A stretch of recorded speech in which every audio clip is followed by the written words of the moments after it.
It's claimed towns and villages across the region are being forced to accept thousands of homes they don't want because councils are frightened of being overruled by government inspectors.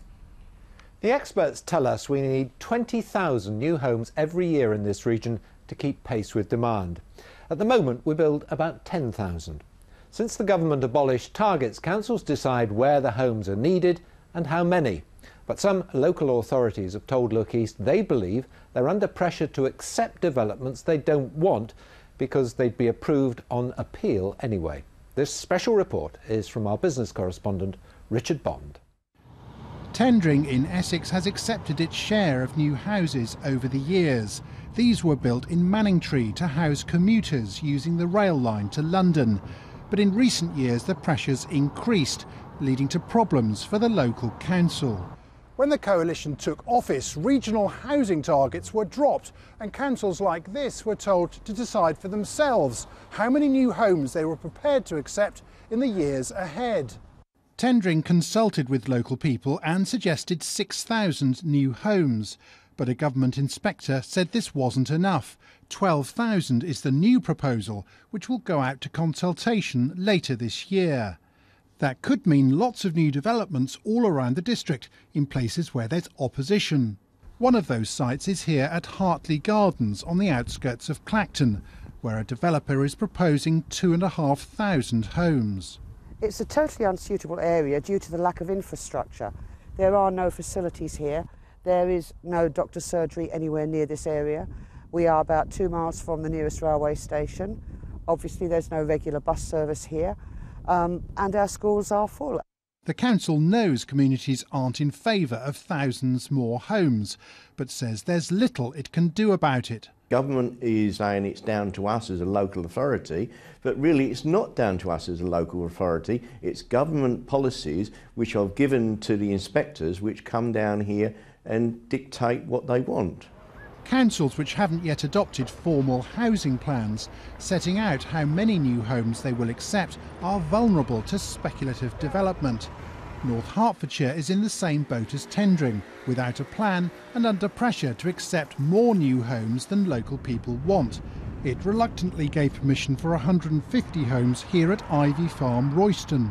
It wasn't the ideal site, but on balance we felt that if we tried to take it, if we refused it and it went to appeal, it would be almost certainly approved by the inspectors because we haven't got the land supply and because we haven't got the local plan in place, and that's why we approved it. So in a sense, are you being forced to accept housing developments that are not ideal?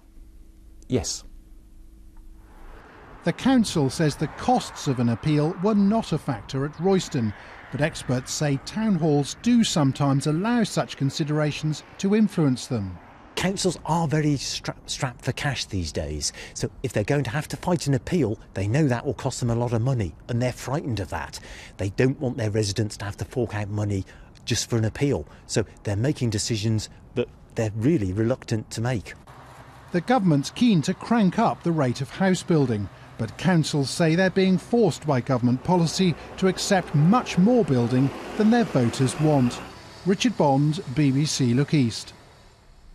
Well, earlier I put some of the points raised in that report to the Housing Minister Brandon Lewis. Did he accept that some of our councils felt pressured to build houses where they didn't want to? The number of applications that are actually approved on appeal by inspectors has hardly changed in decades. It's 1%.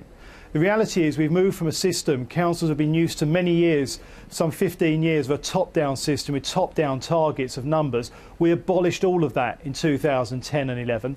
We've now got a system where local authorities work out what their housing needs are and then what they can actually supply. And it's very much up to local authorities. But in Tendring, for example, they wanted 6,000. They were told they had to have 12,000. Isn't the trouble that not many people actually want to have lots of housing in their backyard?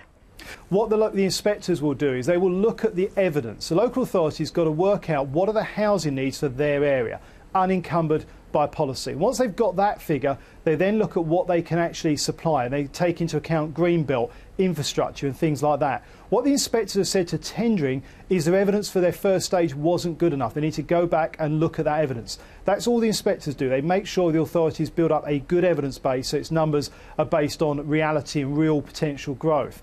And what it is important to recognise is that we are a growing country. I've got 2 children. I want to make sure they've got homes in the future. We need to make sure we're building the homes that our country needs as our population grows. But there is a council in North Hertfordshire, for example, who says that they approved a housing development in an area that they didn't think was suitable because they thought it would be overturned on appeal and didn't want to have to go through all of that.